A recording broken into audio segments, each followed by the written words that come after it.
Begin? Yeah. Okay. Um, Namaste. So today we are going to have a short discussion of a part of Kaavya Prakaasha. Since we have done Dvanyaloka already, I will just go through the common concepts a little quickly, otherwise we'll be taking a lot of time. To begin with, Granthas are basically of two types, Lakshana Grantha and Lakshya Grantha. Lakshya Grantha is what we popularly read, the book on poetry. It would be a Nataka, Kalidasa's work, Kiratarjuni, etc. These all come under Lakshya Granthas. Lakshana Grantha is what talks about the rules of poetry. Okay, so why we are talking about this?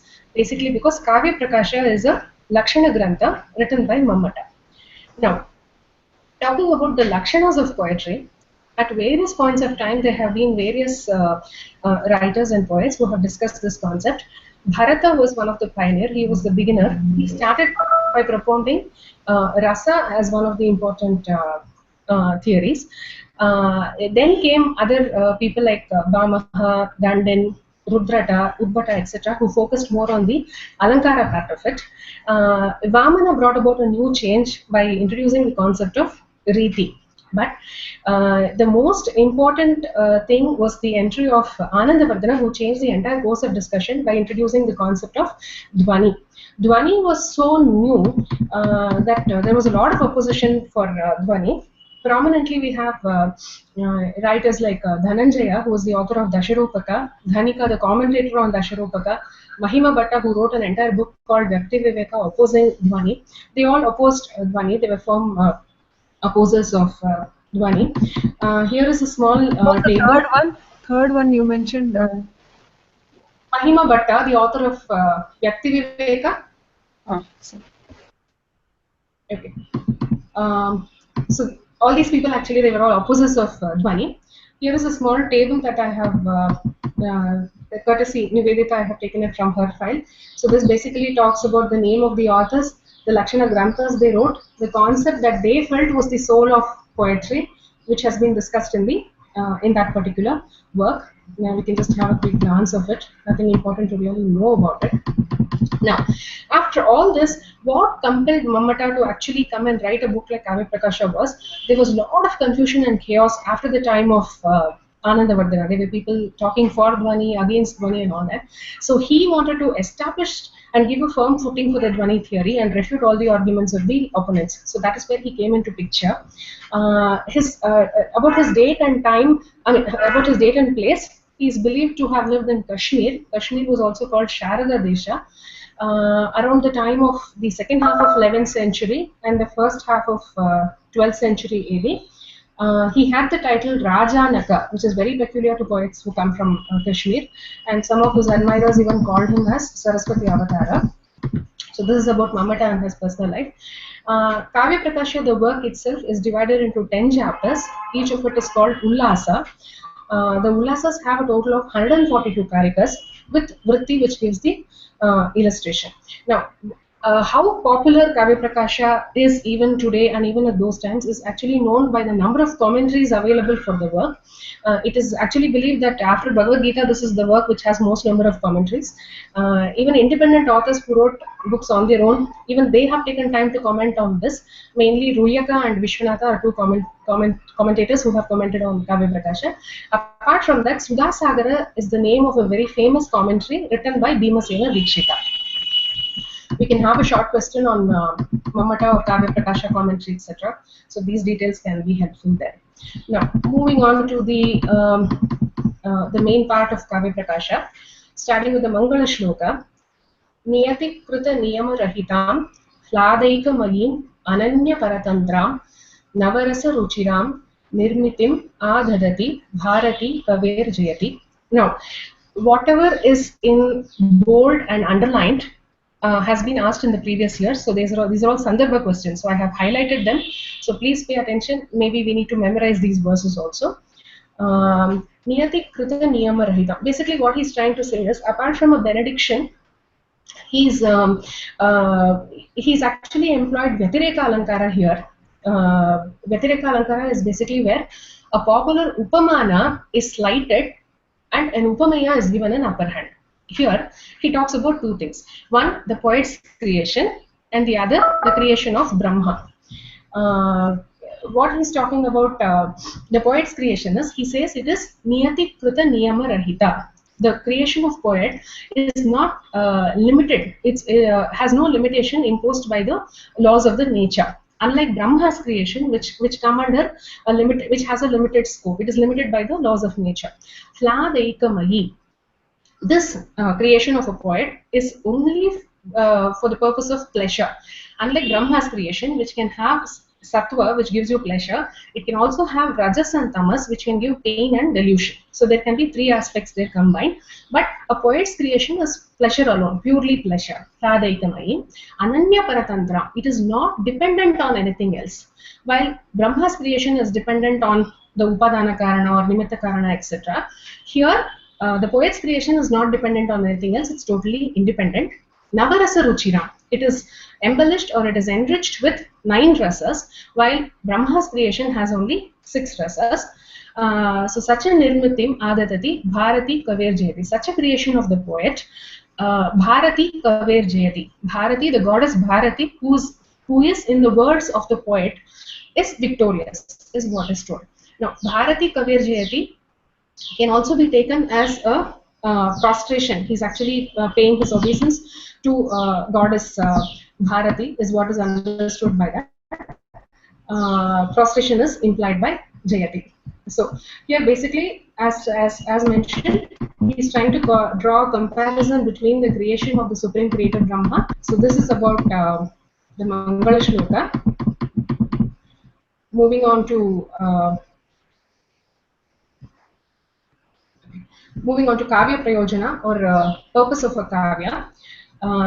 This again has been asked. Kanta Sammitata. I am not able to see the chat window while I see my file. So if somebody is trying to ask some questions, I'm not able to make out. Okay. Kaavya Prayojana. Kavyam Yashase Arthakrite Vyavaharavide Shvetarakshaye Satya Paranivrittaye Kanta Samhita Tayopadesha Yuje. Now, Kavya basically brings about Yashas. Firstly, Yashas is the fame. People like Kalidasa, after all these centuries, also they are alive today. We are talking about them. It's only because of their works. It is through their works that they are living even today. So it brings about a lot of fame. Then secondly, it brings about artha, that is wealth, artha krite. The example given here is about Dhavaka. Dhavaka is believed to have got a lot of money from Sri Harsha. So if you write good poetry, you can gain a lot of wealth. Vyavahara Vide, it imparts knowledge about the general behavior. Like for example, Mahabharata, Ramayana, such works, they talk a lot about they give a lot of social and moral lessons. So Vyavahara Vide, it imparts a lot of knowledge. Shivetarakshaye, it removes bad afflictions. Example is that of Mayura. He is believed to have composed a poem called Mayura Ashtaka in praise of the sun god, and he was cured of illness.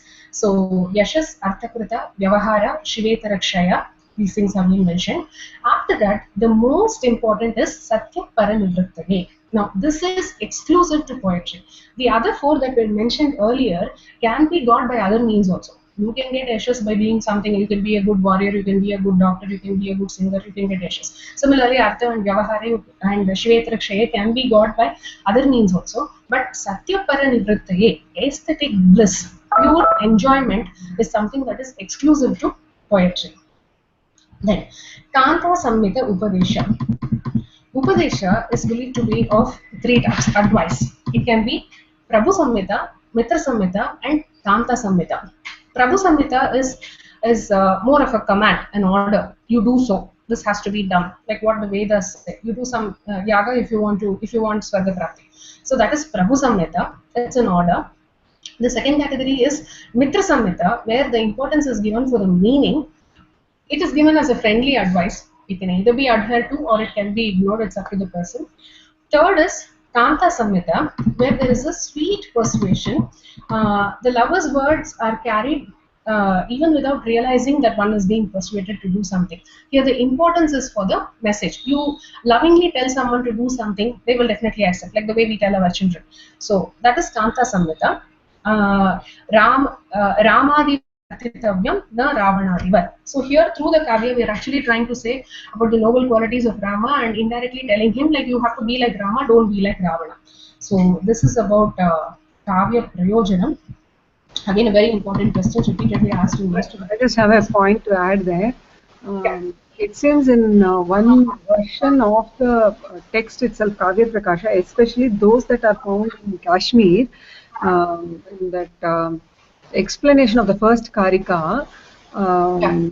mentioned about a poet getting selling his poems to Sri Harsha and Davaka, yeah, getting the money. So the term Davaka, it doesn't come in the Karika, it comes in the Vritti, but in the version of Kaavya Prakasha's Vritti that is available in Kashmir, that specific term is not there, and it seems they are not aware of any such poet. Somehow it has been a story that is kind of famous around, probably in the south. So I just wanted to add that point. Okay. Okay.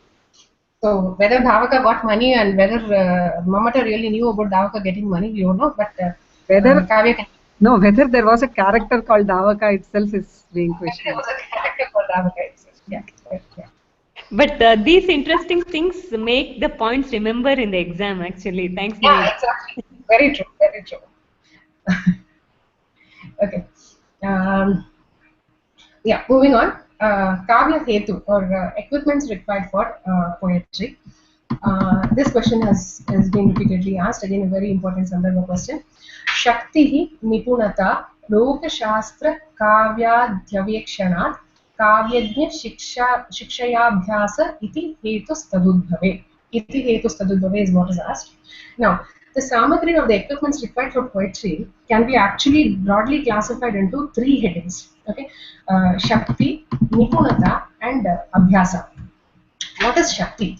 Now, Shakti is the Pratibha. Shakti hi Kavitva Bija Rupa Samskara Visheshaha. Even this has been asked. Kavitva Bija Rupa Samskara Visheshaha. This is the inherent genius. Okay, that is the samskara which has been obtained. Now, Bamaha says that only a person with Pratibha can write a poem. In the Vritti of Kavya Prakasha itself, he says, Pratibha is something yam vina kavyam na prasaret. Prasrutam va upahasaniyam syat. Pratibha is something without which it is not possible to write a kavya, or even if written, it will only be ridiculed. It will not be good. It will not be appreciable. So that is Shakti, the basic requirement of inherent genius. The second one is Nipunata or the expertise. The expertise can be gained by three things: Lokagnana, Shastragnana, and Kavyagnana. Lokagnana is something we gain by observation of worldly things, like Thavara Jangamadi is what he says in the Vritti. So by just observing the world around, we get a lot of Lokagnana.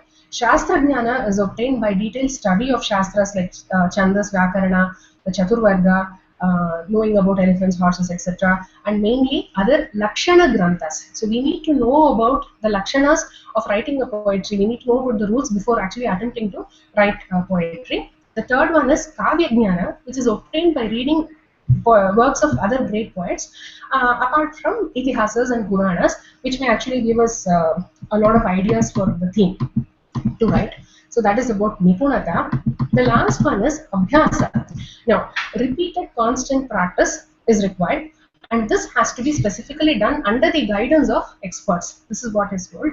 So, practice in writing, reading the Shiksha Granthas that explain about how it is to be written, to gain knowledge from the Shiksha Granthas also, and Kavyam Kartum Vicharaitum Cha Ye Janati Te Kavyajnaha, to work or to get trained under the Kavyajnas who have knowledge to write poetry and who are also good critics. So by practice, by knowing the Shiksha Granthas, and by working under a good critic or a person who can write good poetry, Abhyasa is attained. So these three, Shakti, Nipunata and Abhyasa together, it's actually called a single cause. It is not independent individual causes, which you can say I have one or two, I don't have the other one. No, it doesn't. It doesn't say that. Mamata says very clearly, Hetuhu na tu hetavaha.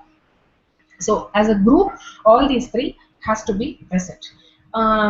There is a lot of debate about this particular view that everything should be present, especially pratibha, because inherent genius, not everybody is gifted with inherent genius. So what to do in that case? A person without inherent genius, can he never become a poet? Was the question raised. In support of Mamata's view, there is actually another shloka available here. Naisargiki cha pratibha shrutam cha bahunirmanam amanda purvavi yogo asyaha. This must be purva. I'm not able to put the vattu there, so I just marked it in yellow. Purvavi yogo asyaha karanam kavya sampada. So this is in support of Mamata. But Dandan says there may be cases where even if pratibha is not present, just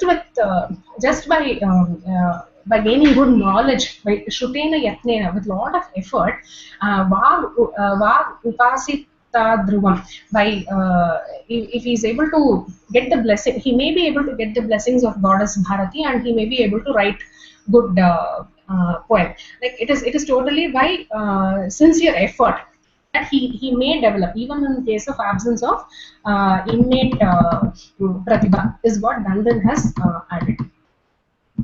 Is it clear? Can we move on? Yeah, fine, we can move on. Yeah. Kaavya Swarupa. Moving on to Kaavya Swarupa. Tad doshau shabdhartau sa gunavar analankriti punaha kvapi. Now, Shabdartha Sahitam Kavya is what is being told. So Shabda and Artha together forms Kavya. So what is the Swarupa of such a Kavya? The Kavya should be first of all a dosha. This is very important. Whether it has good features in it or not, it should not have any dosha. It must be devoid of faults. It must be endowed with gunas, and Alankara is an optional factor there. He says there is no compulsion, there is no anumodha. He says Alankara may be present or may not be present, because we see that in some kavyas which are, in some examples, we see the prominence of rasa. So when rasa is really prominent, there may be no place for an Alankara. That is still fine. That is still a very good kavya. So rasa can be prominent without alankara. So alankara becomes an optional there. But the compulsory element are adosha and saguna. These two are definitely there. Now this example he is given. Yaha kaumara haraha sa eva hi varasta eva chaitraksha paste, etc. We don't have to learn the example by heart, so I'm not reading that. The meaning is, he who stole my virginity is my beloved now. The nights of spring, the strong breezes from the kadamba trees carrying the fragrance of malati flowers are also the same. I too am same as before, but still on the banks of Reva, under the Vetasa tree, my heart longs for amorous food. Here, basically, what we're trying to say is, it is only rasa pradana. We don't see any alankara in such a kavya, but still, it's a very beautiful example. It's a very beautiful composition. So, kavya can exist without alankara. Rasa can take a predominant place. That is what is being told here. That is about Kavya Swarupa. Moving on to classification of Kavya. Prior to Dvanyaloka, the classification was basically two: Drishya and Shravya Kavya. Drishya Kavya included Nataka. Shravya Kavya included Gadya, Padya, and Champu. Gadya again had Katha and Akhyayika. Padya had Kandakavya, Mahakavya, Shatakas, etc. And Champu is a combination of Gadya and Padya. Now, once the concept of Dvani was introduced, Kavya was classified as Uttama, Madhyama, and Adhama. Okay? Uttama Kavya. Idam Uttamam Atishayini Vyangye Varcha Dvanir Budaihi Kathitaha. That is, that kavya which is rich in suggested meaning, which has charming suggested meaning, is very predominant, and it surpasses the denoted meaning, is called a dvani kavya, and such a dvani kavya is an uttama kavya according to Mamata. He actually takes this example from Anandavardhana. I mean, he quotes Anandavardhana here. He says that Yatrartha Shabdova tam upasarjani kritah. I was not able to type it because I don't have Sanskrit fonts, but that is the explanation we are trying to give here. So there, Dwani is given a lot of importance. So Dwani Kaavya is supposed to be an Uttama Kaavya according to Mammata. Madhyama Kaavya is one where there is Dwani, there is suggested meaning, but it may be equal or less charming to the denoted meaning. So this is also called Guni Bhuta Vyangya, where Vyangyartha is not predominant, it is equal or subordinated to the denoted meaning. It is called Madhyama Kavya or Guni Bhuta Vyangya. The example given here is Grama Tarunam Tarunya Navamanjula Manjari Sanathakaram Pashyantya Bhavati Muhurt Nitaram Malina Mukhachaya. In this, the literal meaning is that the brightness of the young woman's face becomes acutely faded when she sees the youthful villager who carries in his hand a bunch of fresh Manjula flowers. Now, here, the suggested meaning is that she was not able to go meet him. But more than that part, the actual explanation of the shloka itself, the denoted meaning itself is more charming. So the suggested meaning takes a subordinate place. So therefore, this is a Guni Bhuta Vyangya and it is not an Uttama Kavya or a Dvani Kavya. Okay. The third category is Shabda Chitram, Vachya Chitram, Avyangyam, Dvavaram, Smritam. This has again been asked in for the exams. Adama Kavya or Chitra Kavya. That is, this is absolutely devoid of suggested meaning. There is no relation. Excuse me, I have a question here, Harini and Nivedita. For Adhama Kavya, there are two terms, Avara Kavya and Adhama. Both are same, but do we need to use it in a particular way, like how Mammata uses it, or can we write any? Adhama Kavya is called Avara Kavya by Mammata. Yeah. So should we stick to his version, or can we use the term Adhama Kavya or Chitra Kavya while we write the answer? Any idea? No, but it should be fine. We all know the meaning is the same. So okay.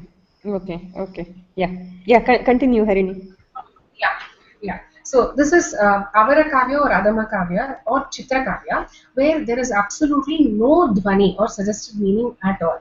It is only a verbal circus where the poet is interested in conveying his skills. Like, for example, repetition of one single syllable, or repeating the same word again, or having a rhyming effect, all such alliterations, etc. All this fall under this category. But Kuntaka says that he raises an objection. He says you cannot say that something is avara. You cannot classify a poem as an avara because Chitra Kavya is again of two types. It is Shabda Chitra and Artha Chitra. What we talk about as repeated use of the same syllable, rhymes, alliteration, etc. All this fall under Shabda Chitra. But Artha Chitra is slightly superior because it involves the use of Artha Alankara. So he says when Alankara is used, it is definitely of some value. You cannot call it avara, is what Kuntaka says. But anyway, Mammata has actually classified it as Uttama, Madhyama and Avara, the Kavya. Okay. I'm not explaining this shloka. It's only to show this one about Shabda Chitra, where the is repeatedly used in that particular shloka.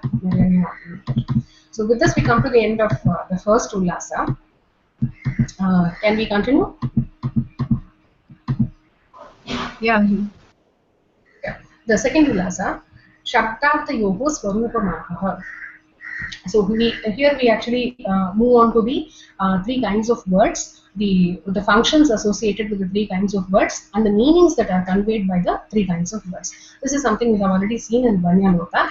Syad Vachako Lakshanikaha Shabdo Atra Vyanjaka Skrida. So there are three types of words basically. Vachaka, which is the denotative word, Lakshanika, which is the indicative word, and Vyanjaka, which is the suggestive word. Now, the respective function of these three words are Abhidha, Lakshana and Vyanjana. The meanings conveyed are called Vachya, or the denoted meaning, Vachyartha, Poshartha or Shakthyartha. Lakshya, which is the indicated meaning, Lakshyartha, Lakshanartha or Bhaktha is another term used for the same.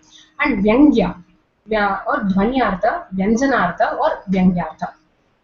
A small table which is self-explanatory. indicating all this. The word itself, the meaning that it expresses, the function which it undergoes, and the meaning that is derived. What is the meaning called? So this is about the three main functions of the word of Shabda Vyapara. Now, here a fourth concept was introduced by the Bhatta school of Mimamsa, who go with Abhihitanvayavada. They have introduced the concept of Tatparyartha. Now, uh, uh, before going to Tatparyartha, I would like to say that the denoted meaning of the Vachyartha is called the Mukhyartha, or the principal one. Now, that is something we derive from the dictionary, a dictionary meaning, or Sanketa is basically a convention. By convention, we know that certain words indicate certain things. So, these are all, this is the denoted meaning, okay? And this Sanketa is supposed to be because of Ishvara Icha. Okay, since the word has a sanketa or a convention, that word is also called a sanketita. So these are a few terms that we need to know. Now, moving on to Abhihitanvayavada and Anvitabhidanavada. Now, these two schools of Mimamsa, they were opponents of the Dvani theory. They do not accept the theory of Vyanjana Vyapara at all. They say that everything happens only by Abhidha. There is nothing called as Vyanjana Vyapara, is their argument. Okay. Now, every word has a sanketa or a denoted meaning, as we saw before. Now, the relationship between the individual word in a sentence and the sentence meaning as a whole has been dealt differently by these two schools. Kumarila Bhatta came up with Abhihitanvayavada. What he says is, sorry.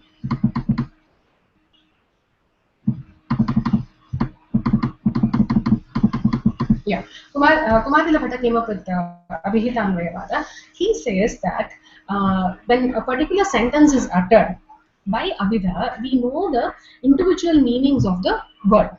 And Abhidha gets exhausted the moment the meaning of the denoted meaning of the word is understood. There it ends. But the sentence meaning as a whole cannot be got only by this Abhidha. So there he has introduced a concept called Tatparyartha. Say, for example, when we say Devadattaha Tandulam Pachati, he says Devadatta, yes, you know a person called Devadatta, he is the Karta. Tandulam, you know, rice. Pachati, cooks. Now these three cannot come together on its own to form a sentence meaning. So he says you need a syntactic combination on the basis of Akanksha, Yogyata and Sannidhi. So these three are required, are basic requisites for understanding a sentence or to get a Tatparyartha. So that is where he says he has introduced another function called Tatparya Vritti. Okay? He says with the aid of this Akanksha, Yogyata and Sannidhi, you can understand that Devadattaha Tandulam Pachati means cooking of rice is going on, it is in present tense, under the agentship of a singular agent named Devadatta. So you are able to connect all those words and finally get a summarized meaning of the sentence. This is called Tatparyartha, and it is different from just the Abhidha or the denoted meaning of the word. Okay. Now, according to Anvitabhidanavada, they do not accept Tatparyartha. They say that the words of a sentence, individual words, they do not convey unconnected meaning. They say that they have some syntactical connections naturally in them to produce the meaning of a sentence. So, as soon as the sentence is uttered, the meanings of the word are grasped in a connected way, is what they say. Vachya eva vakyartah iti anvitabhidhanavadinaha. This is very important. They say the vakyartha and the padartha are the same. There is no need for a separate function called Tatparyartha. Now, this is a quotation from the fifth ullasa. Vishishta eva padartha vakyartah na tu padarthanam vaishishyam. The meaning of the sentence is the correlated meanings of the words and not the correlation of meanings of words. That is, when we say Devadattaha Tandulam Pachati, he says the moment the sentence is uttered, you get a connected meaning of all the words together. It's not that you first understand what is Devadatta, what is Tandulam, what is Pachati, and then you connect all the meanings of the individual words and then form a summarized meaning. No, it does not happen at two levels. According to Prabhakara, it is one step and there the connected meaning itself or the correlated meaning itself is directly derived. So Vakyartha and Padartha are the same. Now, Mamata's opinion in this is he has to establish Vyangyartha now. So he's trying to give a reply to these two vadas now. He says, according to Abhitanvayavada and Anvitabhinanavada, the function of Abhida is given prominence here. Okay, but when we take something called Arthashakti Mooladvani, which we have already studied in Dvanyaloka, okay, in case of Arthashakti Mooladvani, the denoted meaning or Abhidha gives only the contextual meaning. Okay, when Abhida gets exhausted once the contextual meaning is given, then how can we understand the suggested meaning? Abhida cannot give a suggested meaning. It does not go to level 2 at all. It is over with level 1. So when Abhida cannot, especially in case of Abhihitanvaya Vada, they say that Abhida cannot even give the total sentence meaning. They say that you need Tatparyartha to understand the sentence itself. So for a basic contextual meaning also you need something called Tatparya. How can it give suggested meaning is the question which Mamata raised to Kumarila Bhatta's school. Then, according to Anvita Vidhanavada, they bring about the concept of convention. They say that the words, all words in a sentence are related to each other in a general, non-specific way. Okay, like that is what he says, that there is a syntactical combination of meanings of the words. So even as the sentence is uttered, you are able to understand it's because of this relation that is already present and all that. That is what is the argument of Prabhakara's book. But when we have phrases like Gam Anaya, Gam Naya, Gam Badana, when you say Gam Anaya, it means you bring the cow. Gam Naya is take away the cow. Gam Badana is tied on the cow. So the same Gam has relationship with so many different words. So what Mamata says is, how is it possible to have Sanketa for each and every word in relation to each and every other word? There are so many words. Gam today may be related to Anaya, tomorrow it may be related to something else. So how can you have individual Sanketa for individual relationships of all the individual words? The number of words are infinite, the number of sentences are infinite, so it is not at all possible to have Sanketa. And when this is the problem with Abhidha itself, for having a normal denoted meaning itself, you need Sanketa. How can you have suggested meaning where the suggested meaning is a particular meaning? How can you have convention for particular meaning of a word with the particular meaning of another word of the sentence to get a suggested meaning? So he said it's way too complicated. We cannot go by Sanketa. So Anvita Abhidhana cannot be accepted. So he says suggested meaning is definitely there, and it is very different from Abhida. You cannot say that Abhida and Lakshana are enough for the meaning of the word. Suggested meaning has to be understood only by Vyanjana Vyapara. So Vyanjana Vyapara definitely exists. This Mamata's argument. Is it clear? Yeah. So the Mandana Mishra, how he is related is Kumarila Bhatta's disciple is that Mandana Mishra, is it? I see somewhere that Kumarila Bhatta over requested Sri Bhagavad Pata Shankara to meet his disciple Mandana Mishra. So that famous argument that we know of where Shankaracharya debates with Mandana Mishra. So this Kumarila Bhatta is his guru, Mandana Mishra's guru. Yes, yes. And there is some relation between this Kumarila Bhatta and Prabhakara. Prabhakara. Prabhakara is a disciple of Kumarila Bhatta. Okay. But he spins off. He comes up with his own theory. Hmm. So, So one is called Bhatta and other is called Guru or something like that, right? Yeah, Prabhakara is the guru actually. He's called Guru, but Prabhakara. Called guru. I don't know if he's the guru. He's called guru. Yeah. Okay. Prabhakara is called Guru, is it? Yeah, that's what I read in the book. Okay. Yeah, but actual Guru is Kumarila Bhatta. Kumarila Bhatta is the Guru. Yeah. But Yeah, maybe Prabhakara is guru for Prabhakara school. Yeah, he comes out and forms his own school of theories. So maybe his disciples call him Guru. Yes. So that is Bhaktavada and this is some Guruvada like that. Yeah. Okay. Okay. Um, yeah. Then, Mamato also further says that Vyanjakatva is actually seen in all three functions of the words. That is, a denoted meaning can also have suggestion, an indicated meaning can also have suggestion, suggested meaning can also have a suggestion further. So, for this, he has given a few examples here. Suggestiveness of the denoted meaning.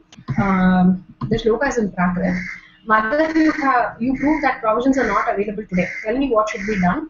Daylight will not stay like this for long. Okay, here the daughter is actually talking to the mother.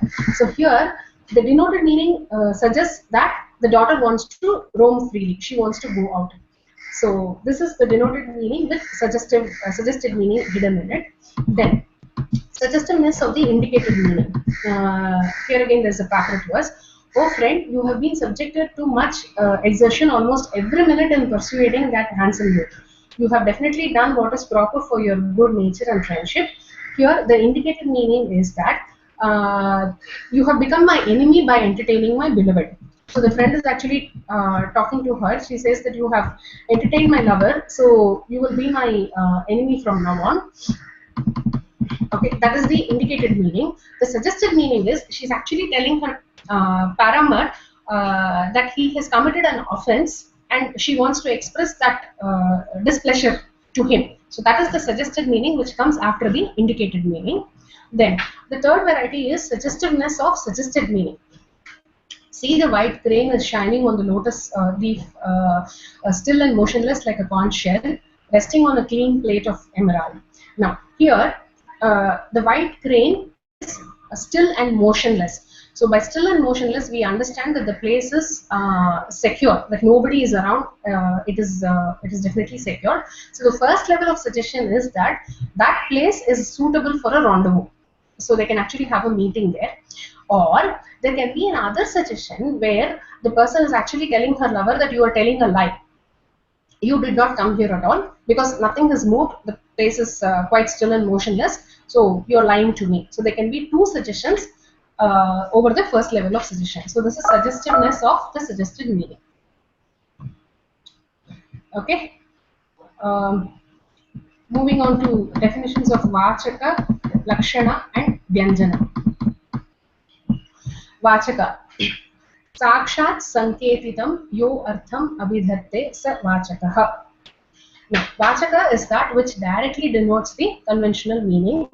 It is the denotative or the denoted meaning. It's the dictionary meaning that we have known.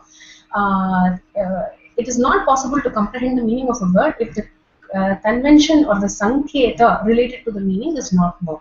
So Vachaka is a word with reference to a meaning in which the relation between the word and the meaning has been uninterruptedly grasped. Okay. Now, what a particular word means. When we say ghata, what is ghata? How do we understand that this is ghata? Now, this particular thing is ghata is known by convention. So we need to know that the term ghata indicates that particular item by convention. So we need the sanketa there that uninterruptedly the meaning of that particular item being ghata has been grasped. So this relationship is very important in case of Vachaka. Sanketitas chaturbhedo jatyadir jatirevava. This phrase is important. It's been repeatedly asked. Okay. Now, Sanketa, how was Sanketa derived, or how was Sanketa designated? How was the convention really designated? So, Sanketa or convention is of four types. He says Jatyadi, or it is Jati itself, or it is only one type, Jati. We will see why it is four and why it is one after I explain what the four are. Okay. Now, as we discussed earlier, the number of words are infinite. And the number of combinations that are possible of words in sentences are also infinite. So you cannot come up with individual conventions for each word. So basically, we come up with a concept or an upadi. We try to group them, and then you come up with a convention for each of it. So this convention is actually of four types. He says jati, guna, kriya, and vaktra yadricha sanniveshita. So these four types have been mentioned. So what is jati? Jati is nothing but the genus. It is also called Prana-prada, or the eternal property which is universally one and exists in many individual things is called Jati. This is what we studied as Samanya last year in Tarkashastra. So something that is universal, like Gotva, the cowness, the properties of being a cow. This is present in all the go. In all the go universally, it is present. Ghatatva is present in all the ghata. So this Gotva or the Ghatatva, these things, these are all words which denote the property of a genus. So all these words come under this category called Jati. Manushyatva in Manushya, all this come under this particular category. Now, the second category is Guna or quality. Now, this is also called Visheshadana Hetu. It is actually giving it's a qualifying phrase or a word which actually qualifies the dravya. Okay, so here the words denoting guna or quality fall into this group, like shuklatva, krishnatva, diga, rasva, whatever. Any quality can come under this particular class.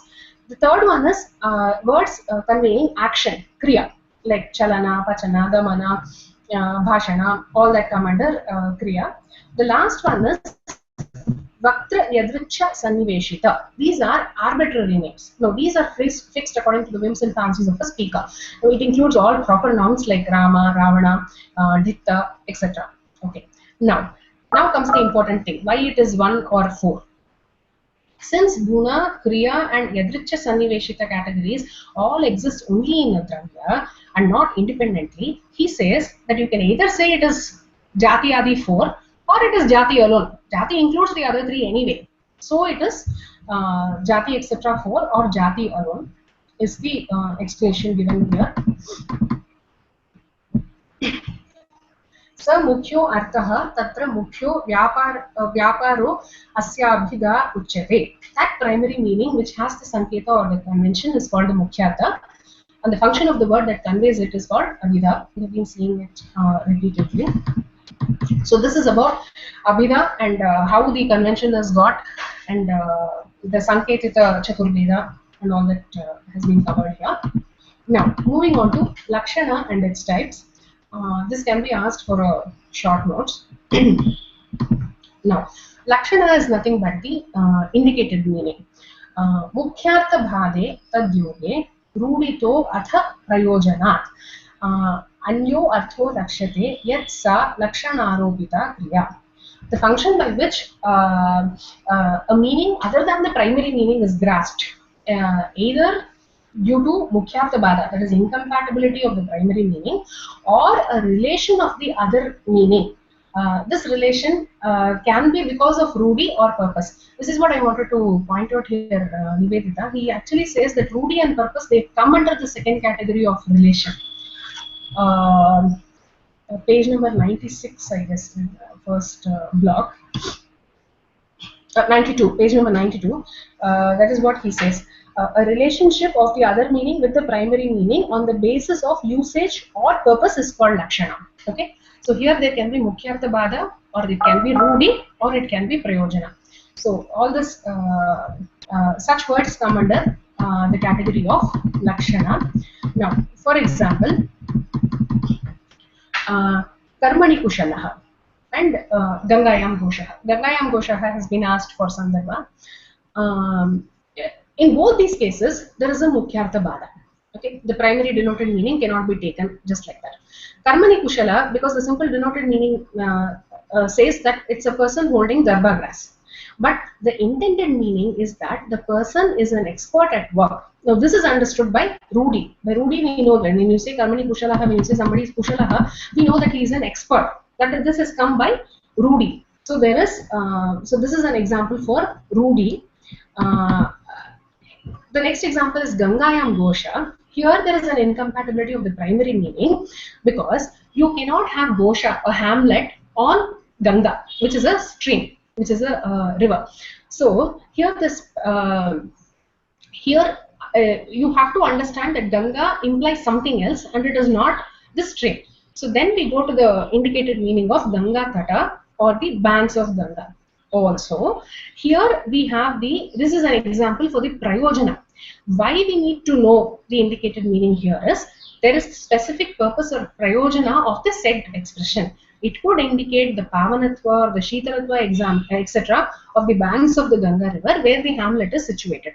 So that is why he specifically says Gangayam Goshaha, to say that it is on the banks of Ganga, and because it is on the banks of Ganga, it has its own sacredness, coolness, etc. is what is being indicated in this particular sentence.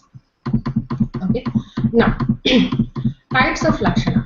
Lakshana has been broadly classified into 3 types as Shuddha Lakshana, Saropa Lakshana, and Sadhyavasana. Okay. We'll start with Shuddha Lakshana.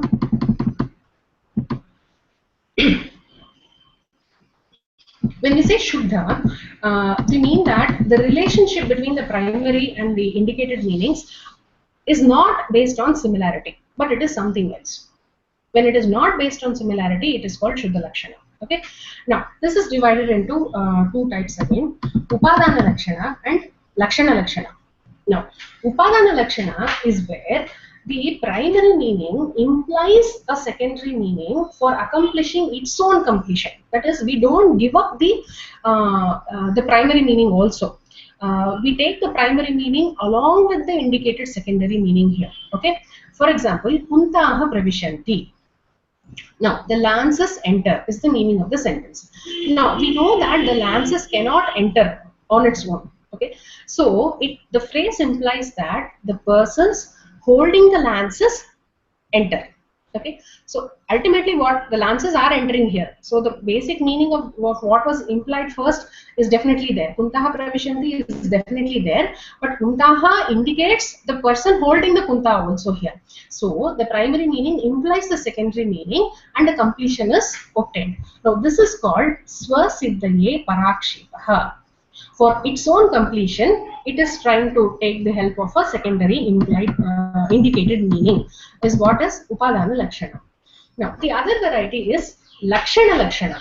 Here, the primary meaning is given up, totally given up for the sake of the secondary meaning. Gangayam Goshaha, again, our very popular example. When we say that Gangayam Goshaha, the hamlet is in Ganga, it obviously does not mean that it is on the stream of Ganga. It does not mean it is on the stream of Ganga, but here the indicated meaning is namely the bank is accepted. So here it is Parartham Swasamarpanam. For the sake of the secondary indicated meaning, Swasamarpanam, the primary meaning is totally given up. So this is Lakshana Lakshana. Okay, is that clear? Yeah. Yeah. Then moving on to Saropa Lakshana. Okay. In both the categories like Saropa and Sadhyavasana, we have 2 things. One, the Vishaya, and 2, the Vishayi. Okay.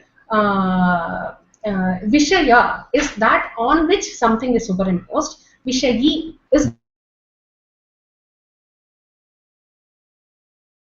that which is superimposed. Now, Saropa Lakshana, what happens is both the Vishaya and the Vishayi are mentioned together in that example. In case of Sadhyavasana, only one will be mentioned. We will see that later. Okay. Now, Saropa Lakshana, where both Vishaya and the Vishayi are mentioned, is again of 2 types: Gauni Saropa and Shuddha Saropa. Okay.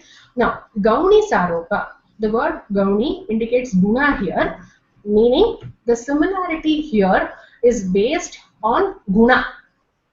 As I told you in earlier case, the Shuddha Lakshana, what we saw the first category, the relationship was not similarity, it was something else.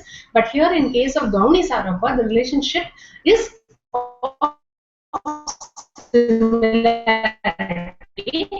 similarity in terms of guna here. The Gau, who is the Vishayin, and the qualities of it like Jadya, Mandya, etc. are superimposed on the Vishaya, who is the Vahika. Now, Vahika is a member of the Vahika tribe. Okay, so what we are trying to say is that person, the Vahika, is like the Gau. That is, he is slothful, he is lazy, sleepy. All those qualities that are seen in an ox are actually seen in him. Is what what is being tried to what is being said here. Okay, so here, since the example is about the relationship of similarity of quality, it comes under Gauni. Since it both the Vishaya and the Vishayi are mentioned, it is Saropa. So Gauni, Saropa, Gauhu, Vahikaha. Now, Shuddha Saropa, as mentioned earlier, Shuddha, there is no similarity. It is based on some other relationship. The example given is Ayurghritam. Here the Ga needs to be changed. Ayurghritam means ghee is long life. Now, here the relationship is explained on the basis of cause and effect. That is, consumption of ghee gives a lot of strength, and thereby a person can have a good longevity.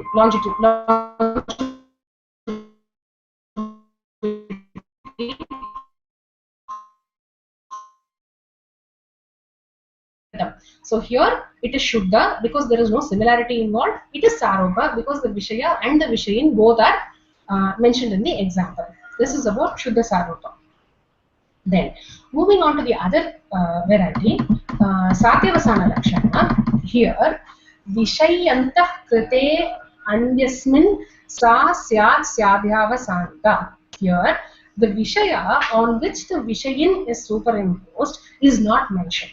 The Vishaya is not at all mentioned. Only the Vishayin is mentioned and the Vishaya is understood. So that is the difference between Saropa and Sadhyavasana. Saropa, both are mentioned. Sadhyavasana, only the Vishaya is mentioned. Only the Vishayi is mentioned. The Vishaya is not mentioned. Okay.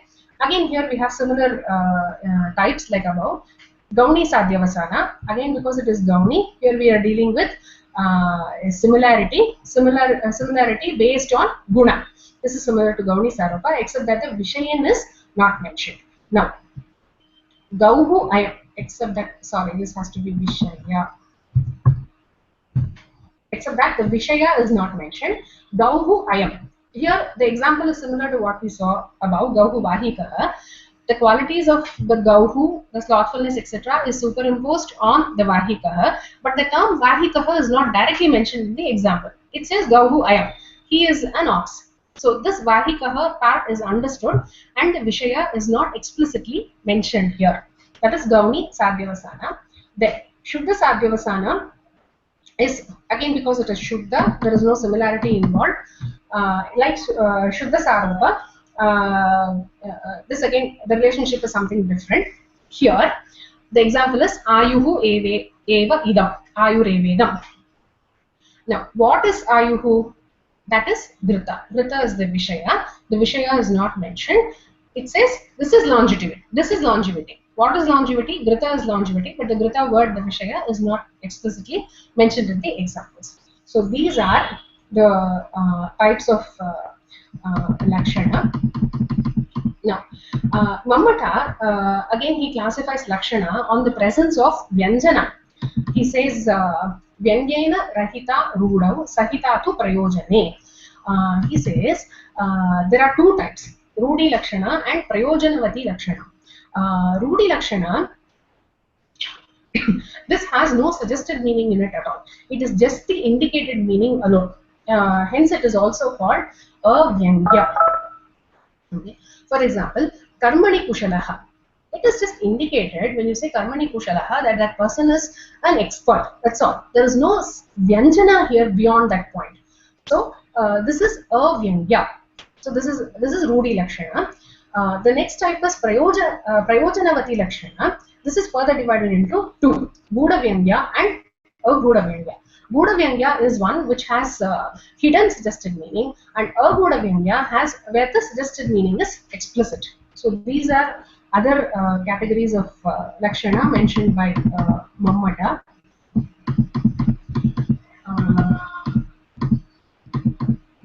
Is it okay? Can we proceed? Or should we continue next? Yeah, we can proceed.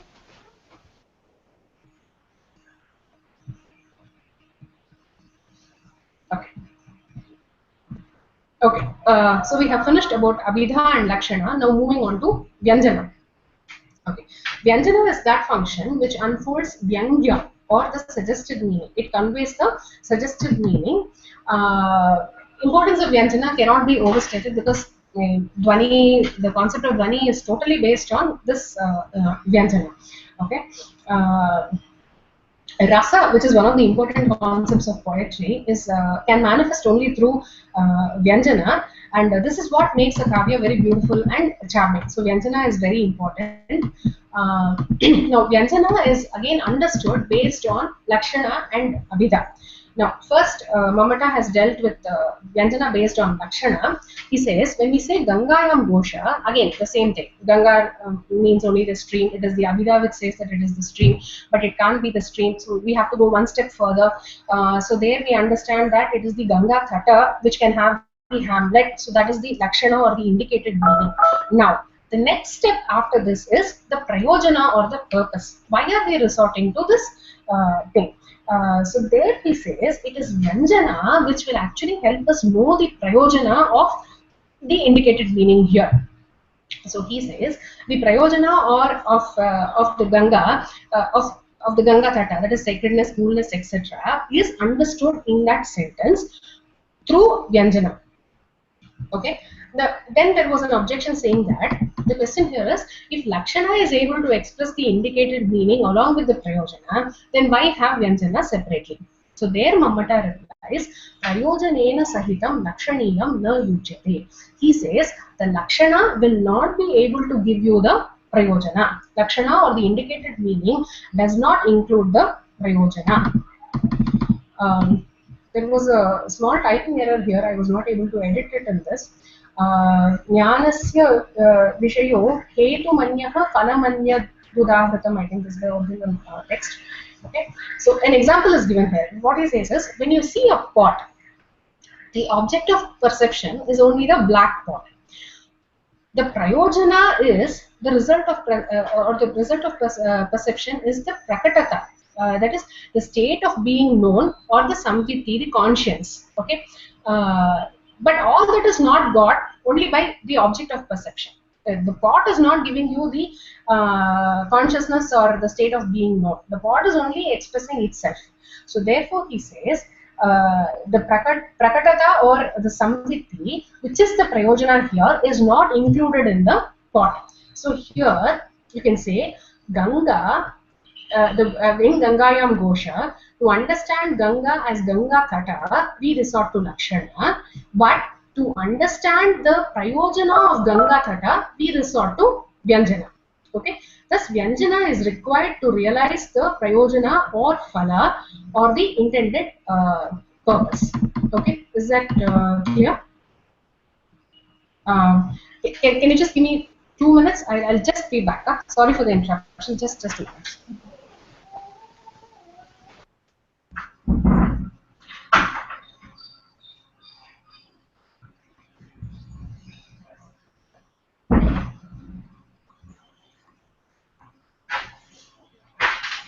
Yeah. Now, what he says is, from the example Gangayam Gosha, the special qualities which are cognized in the band, that is sacredness and so on, are grasped through a function which is different from Abhidha, Lakshana and Tatparya. That function is called Vyanjana, is also called Dvanana or Dhyotana. Okay. Now, this is an example for Vyanjana based on Lakshana. Now, moving on to Vyanjana based on Abhidha, there are 14 conditions in this category. Samyoga, Viprayoga, Sahacharya, Virodhita, etc. This is the shloka which mentions that. We will deal with each of it separately. Samyoga means contact. Example given is Sa Shanka Chakraha Harihi. Okay. When you say Harihi, it can mean anybody. It can mean any person who has the name Hari, or it could mean Lord Vishnu. Why we understand that it is Lord Vishnu here is Sa Shanka Chakraha, the contact. He is the only person who has contact with Shanka and Chakra. So when you say Hari, you know that it is Lord Vishnu. So this is an example for Vyanjana based on Abhidha in context of Samyoga. Okay. Then Viprayoga. Viprayoga means separation. Here, Ashanka Chakraha Harihi Ityuchate. Here again, the same thing. Who this Hari is? Now again, here we understand that this Hari is Vishnu because he is the only one who is capable of being separated from Shanka and Chakra. to be separated from something, you need to possess it. So he is the only one who possesses it in the first place. And here he is the one who is being separated from that possession. So here also Hari means only Vishnu. So this is Viprayoga or separation. The third type is Sahacharya or association. Rama Lakshmana is the example. I think there's a typing mistake. There has to be Rama Lakshmana here. Example. Rama Lakshmana here definitely indicates Dasharatha, the son of Dasharatha, because of their association together. When you say Rama Lakshmana together, it definitely means sons of Dasharatha, and it can't be anybody else because of their close association. We understand that it is there. Then the fourth category is Virodhita, or because of the enmity that is there in them. Ramarjuna Gatis Tayoho iti. When you say that two people have Ramarjuna Gati, that is, one is like Rama and another is like Arjuna. They are like fighting. We may wonder like where Rama and Arjuna fought. Rama was from Ramayana, Arjuna was from Mahabharata. No, it does not mean them. Here Rama actually means Parashurama and Arjuna means Kartavirya, and their enmity is legendary. So that enmity has been referred here. So here, based on enmity, we are able to understand the suggested meaning of Ramarjuna Gatihi. Okay. The next one is Artha, or the purpose, based on purpose. Sthanum Bhaja Bhavachide. When you say Sthanum Bhaja Bhavachide, Sthanu, the word, it could either mean Shiva, Lord Shiva, or it could also indicate a pole. So in order to obtain Bhavachedana, you have to go worship Shiva. There's no point in worshipping a pole. So, because of the purpose that is attached to Shiva here, the purpose being Bhavachedana, you understand that Sthanu here refers to Shiva. So, this is Vyanjana based on Artha. Then, the next one is Prakarana, or based on the context. Sarvam Janati Deva iti Yushmadarte. Okay, here, Sarvam Janati. The meaning is based here on concept, the context. Deva can here either mean God or a king. But here in this context, the person is definitely addressing it to the king. He's talking to somebody directly. So here Deva refers to the king. So based on that context, we understand that. Then Linga, or the peculiar feature. Kupito Makaradwaja iti kame. Kupito Makaradwaja is the example. Here, Makaradwaja can mean both Manmata or the ocean. Okay, but because it is Kupitaha is anger, Kopa. Kopa can be linked only with Manmata. So therefore, we understand that Makaradwaja here means Kama and not the ocean. So this is the peculiar feature of that particular word, which helps us to understand the suggested meaning. Then, Shabdantara Sannidhi, proximity of another word. Devasya Purarade Riti somehow. Now, here again, Deva can have different meanings, but due to the proximity of the word Purarade, we understand that Deva is Lord Shiva. I think this is Shambhav, not somehow. I don't have to check. Okay. So here, because of the proximity of the word Purarate, by Purarate we understand that Deva here refers to Lord Shiva. Then the next one is Samarthya, or the ability. Madhuna Mattaha Kokila. In that example, Madhu can have various meanings. It could mean liquor, nectar, honey, etc. But the ability to produce intoxication in Kokila exists only in Vasanta Rutu. So the Kokila being intoxicated because of Madhu, so that Madhu is definitely Vasanta Rutu, which is being referred to here, is understood because of the Samarthya, the ability of Vasanta Rutu to produce intoxication in Kokila. Then the next one is Auchiti, or propriety. Patu vo dayita mukam iti. Mukam here can mean the face or the presence, the beginning, etc. But based on propriety, here it only means presence. Okay. Then Desha, the place. Bhatyatra Parameshwara iti. Parameshwara can actually refer to the god or the king. But here the king is here. It is the king, as the sentence is spoken in the capital of a capital city of a kingdom. Again here, based on the context also we need to understand certain things. Bhati atra Parameshwara, here because it is spoken in the Rajadhani, you understand that Parameshwara actually refers to the king. Okay. Then Kalaha. Chitrabanu Vibhati. Chitrabanu, the word can have two meanings. It can either mean sun or the fire. Now, depending on the kala, if the sentence is spoken during the day, then Chitrabanu refers to the sun, and if it is spoken at night, then it refers to the fire. Okay. Then the next variety is Vyakti, or the gender. Mithram Bhati. When you say Mithram Bhati, it because it is Mithram in Napumsakalinga, it definitely means it refers to a friend. Okay, Mitraha Bhati iti. When you say Mitraha in Pullinga, it refers to son. So based on gender, you can have a suggestion. Then the last one is Swara. The swara here indicates the accents that are used in Veda, Udatta, Anudatta, and Swareta. Indra Shatru ityadav. When you say Indra Shatru, based on the accent, it can either mean one for whom Indra will be the killer, or two, Indra's killer. Now, these two are contrary statements. One whom Indra will kill, and second by whom Indra will get killed. So these are actually contrary. Now, the first one for whom Indra will be the killer, is understood by Bahuvrihi Samasa, and the second one is understood by Tatpurusha Samasa.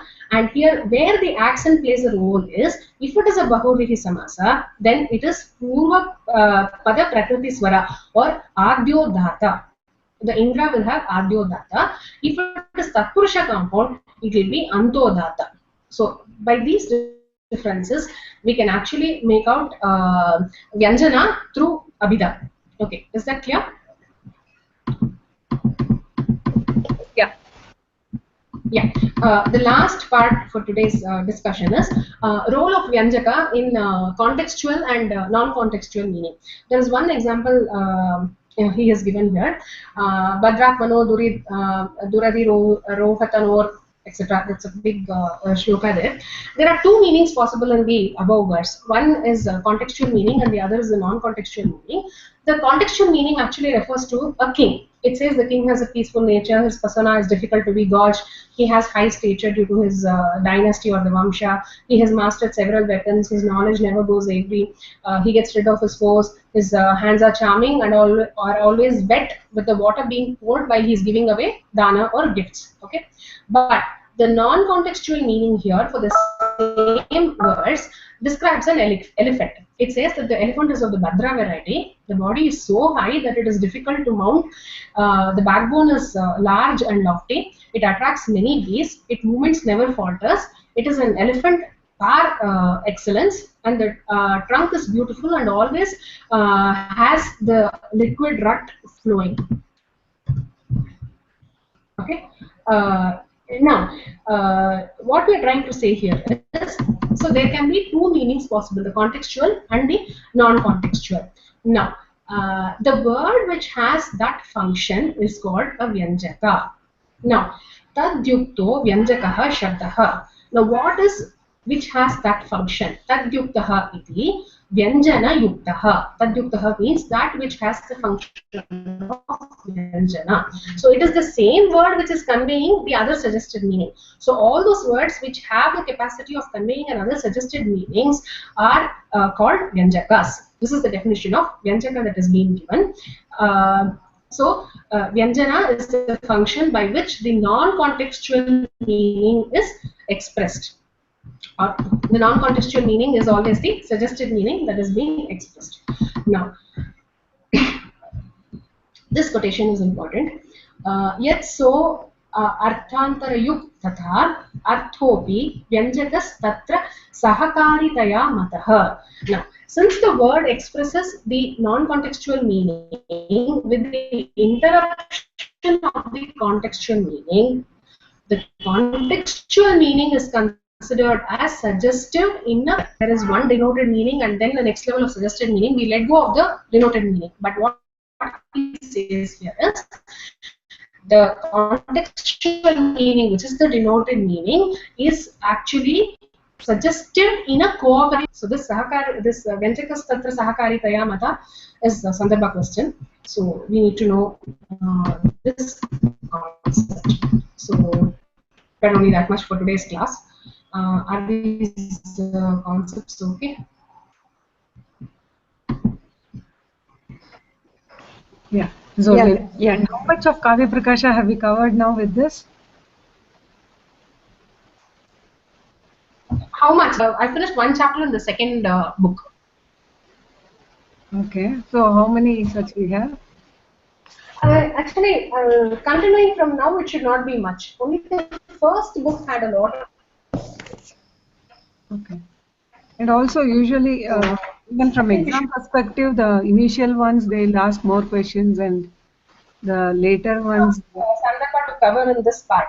So Hmm. that is where it's a little more. See, the next chapter is Artha Vyanjakatha. We have dealt with Artha Vyanjakatha already, and I don't plan to explain any of the examples in detail because the examples have not been asked. So, in what way the Artha Vyanjakatha can be had, and after that we have read that also, Vivakshita, and all that. So after that is Rasanishpati and Rasasudra. There are a lot of questions again from this Malatas theory, Sri Shankukas theory and all that. So we may have to do that. But I think the rest of it should not be very lengthy. Buddhigota Gavya is one chapter which we need to go. Please ask that for it's one of the main questions actually. But apart from that, it has about explanation of the Navarasas and all that. Navarasas, Vyabhichari Bhavas, Vibhavas. I don't think we have to discuss all that. Right? I think we can just. After that, I would like to concentrate on the other short notes questions which have been there, which are there in the question paper. So I Right. will I will only concentrate on that part. Once I finish with all these main concepts from the book directly. Okay, then we will only handpick and we will do. Only the first book was lengthy because there were too many concepts and there were questions from all these chapters.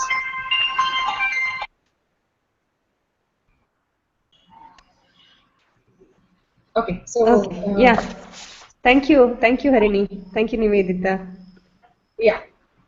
Okay, so once I'm ready with the next set, I will let you know. So we can try to have some Monday or so. Okay. Oh, yeah. You could probably upload this article.